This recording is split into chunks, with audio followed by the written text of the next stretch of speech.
اور دیکھیں ہم تو زمینوں پر قبضے کی بات کر رہے تھے، لوگ تو خدا پر قبضہ کر رہے ہیں. اسی وجہ سے لوگ سمجھتے ہیں کہ جی یہ ہے بات اور اگلی بات نہیں ہے. جو بات ہم کر رہے ہیں کہ دیکھیں، میں جیسے پہلے بھی آپ نے اس پروگرام کے شروع میں یاد دلایا، I am really appreciate your all memory, کہ ہم نے پہلے بھی بات کی کہ ہم خدا جو ہے اس کو کیسے ڈیفینڈ کر سکتے ہیں. خود انسان ڈیفینڈ کریں گے کیسے کریں گے؟ ہم کر نہیں سکتے. خدا جو ہے وہ خدا ہے، وہ خدا ہے.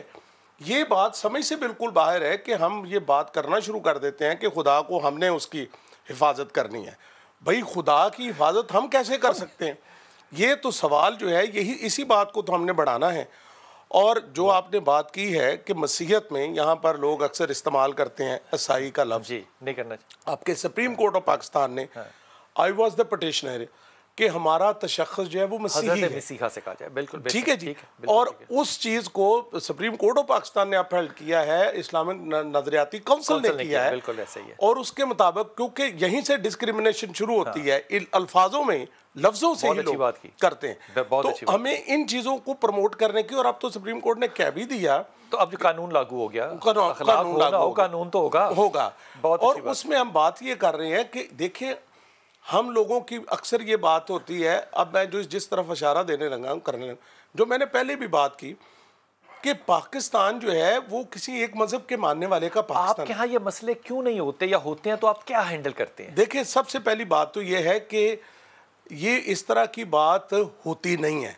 اگر کہیں ہو بھی جائے تو اس میں آج تک میرے علم میں تو ایسی بات نہیں آئی. میرے علم میں بھی نہیں ہے، آپ کے علم میں بھی نہیں ہے. لیکن دیکھیں جو لوگ خدا کا احترام کرنا جانتے ہیں انہیں پتہ ہے کہ خدا کا احترام کیسے کیا جا سکتا ہے، کیونکہ کلام مقدس کی تعلیم بھی یہی ہے کہ اس کا سورج سب پر چمکتا ہے، اس کی بارش سب پر برستی ہے. وہ امتیاز نہیں کرتا. ہم اپنے وہ معاملات لے لیتے ہیں. تو یہاں پر بات اسی بات کو ہے بڑھانے کی ہے.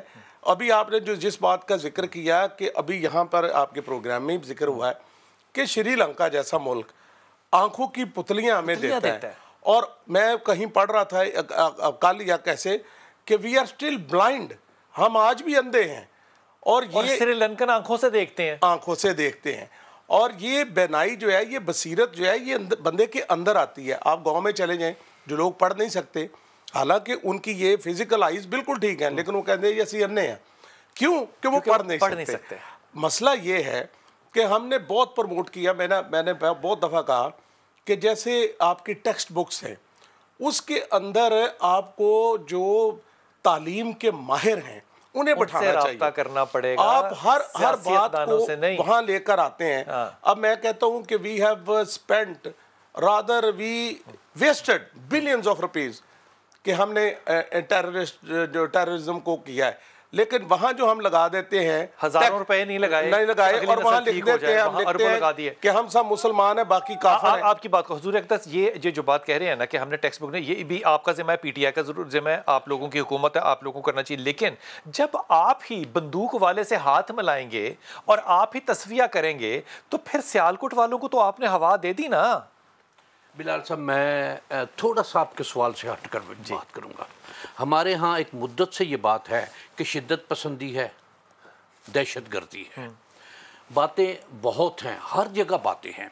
کیا شدت پسندی روکنے کے لیے ہم نے کوئی کام کیا؟ کیا ہم نے کوئی ایسا بند باندھا؟ کیا ہم نے کوئی ایسا عمل کیا؟ کیا ہم نے ایسا کوئی تعلیم دی؟ کیا ہم نے ایسا کوئی استاد رکھا؟ یا جہاں سے شدت پسندی کی تعلیم دی جا رہی ہے ان کو ایجوکیٹ کرنے کی کوشش کی؟ گانے بنائے ہم نے، اس پہ گانے بنائے، عمل کوئی نہیں کیا.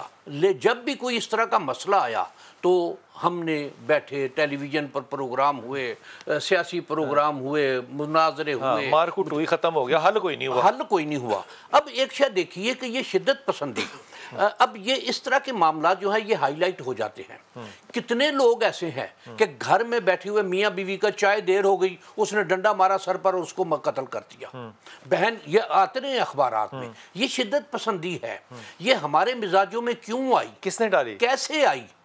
اور سر میں آپ سے پوچھ رہا ہوں کس نے ڈالی؟ میں وہی گزارش کرتا ہوں کہ کیسے آئی. کیا ہم نے کبھی اس کو سوچنے کی کوشش کی؟ اب دیکھیے، آپ نے شروع میں کلپ چلایا ہے. جی، اب ایک استاد اسکول میں چھوٹے بچوں کو یہ ذہن سازی کر رہا ہے، یہ ذہن سازی کر رہا ہے. اب وہ بچہ بڑا ہوگا، اس کے سامنے آپ 1 کروڑ دلیلیں لے آئیں، یہ شے اس کے اندر سے نہیں نکلے گی. آپ میں گزارش کرتا ہوں کہ وہ استاد رکھتے وقت کیوں نہیں اس کا ٹیسٹ لیا کہ ذہنی اس کا مزاج کیا ہے، کیا یہ بچوں کو پڑھانے کے قابل ہے. ہم سڑک پر چلے جائیں اور ہر جگہ دیکھیے، کسی بھی جگہ کہ موٹر سائیکل والا ایک بالکل رائٹ سائیڈ پر چل رہا ہے اور اگر کوئی ہارن دے دے وہ غصے سے اس کو دیکھتا ہے کہ تو نے مجھے ہارن. شاہ جی پھر بھی اس کا چلان تو ہو سکتا ہے نا. میری گزارش سن، یہاں تو چلان ہی نہیں ہو سکتا اس کا. میری گزارش سن لیجئے پہلے کہ یہ چیزیں ہیں کہ اس میں یہ ٹریننگ کی ضرورت ہے. ہمیں بحیثیت مجموعی، بحیثیت قوم اس بات کی ٹریننگ کی ضرورت ہے. اور اس کے لیے میں جو حل جی کہ میں نے پہلے بھی ایک جگہ یہ بات گزارش کی تھی، بلکہ ایک سے زائد جگہ، کہ مختلف مسالک کے علماء آپس میں بیٹھیں اور یہ جو ہمارا شدت پسندی والا یہ مسالک میں اختلاف آئے اور ہم نے مسلمانوں میں سالوں سے بیٹھے اکٹھے. میں گزارش کرتا ہوں کونسل آف اسلامک تھیولوجی میں بیٹھے اکٹھے. شاہد صاحب نے بات کی کہ دیکھیے وہ تو ایک مسلم غیر مسلم کی بات آتی ہے. مسلمانوں کے ایک اللہ کو ماننے والے، ایک قرآن کو ماننے والے، ایک نبی کو ماننے والے، ایمان کی پوری صفات، لیکن ایک دوسرے پر کفر کے فتوے ہیں.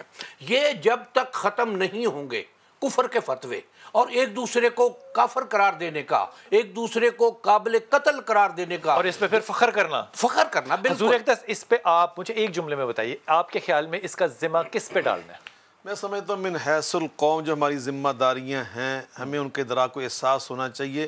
تمام اداروں کو مل کر علماء بھی شامل ہو. اس بات کو چھوٹا کریں جی 1 منٹ. اور دوسرا بھی وہ جو حامد صاحب کہہ رہے تھے قومی بیانیہ، الحمدللہ ہم نے وہ قومی بیانیہ دیا ہے پیغام پاکستان کے نام پر. اس میں تمام مقاصد فکر ابھی جی ٹی روڈ پہ کس نے پہنچانا تھا، فیض آباد میں کس نے پہنچانا تھا. یہ تمام ہمارے جو محکمے ہیں، ادارے ہیں، یہ ان کی ایک مجموعی ذمہ داری ہے.